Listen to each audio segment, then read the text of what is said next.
Hello everyone, day ওয়ানের বেনারসের ভিডিওটা নিয়ে চলে এলাম। তো চলুন ভিডিওটা শুরু করা যাক। আমার লাস্ট ভিডিওতে আমি আপনাদের সাথে শেয়ার করেছিলাম যে আমরা বেনারসে রাত্রিবেলা পৌঁছেছিলাম আর নেক্সট দিন সকালের রিসর্টের ভিউটাও দেখিয়েছিলাম।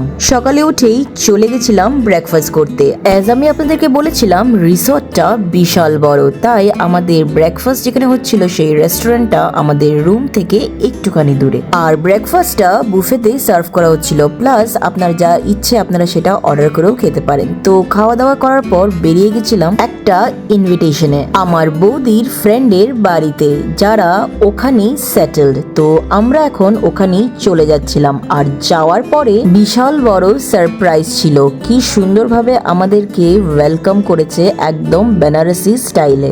বৌদির ফ্রেন্ডের মা আমাদেরকে এইভাবে করে ওয়েলকাম করেছিল। সবাইকে মালা পরিয়েছিল, গোলাপের পাপড়ি বর্ষণ করা হয়েছিল, টিকা লাগিয়েছিল।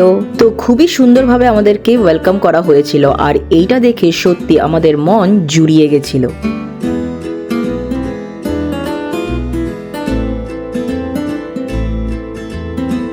তারপর গোলাপের পাপড়ি দিয়ে একটা ওয়েলকাম এইভাবে করে সাজানো হলো মেইন ডোরের কাছে। তো সত্যি ভীষণ ভালো লেগেছিল দেখে। তারপর আমরা ওদের বাড়িতে গিয়ে বসে গেলাম। বসার পরে প্রথমেই আমাদেরকে ওয়েলকাম ড্রিঙ্ক সার্ভ করা হলো, তারপর হাতে বানানো গুজিয়া সার্ভ করা হলো, আর গুজিয়াটা সত্যি অসাধারণ খেতে ছিল। তারপর হলো মেইন অ্যাট্রাকশন, একদম বেনারসি অথেন্টিক খাওয়া কিন্তু ওরা আমাদেরকে লাঞ্চে খাইয়েছিল। আর আমাদেরকে কি কি খাইয়েছিল সব কিছু কিন্তু আমি আমার পরের ভিডিওতে আপনাদের সাথে শেয়ার করব। তো প্লিজ আপনারা স্টে টিউন থাকবেন আর পরের ভিডিওর অপেক্ষা করবেন। তো till then, bye bye, love you all.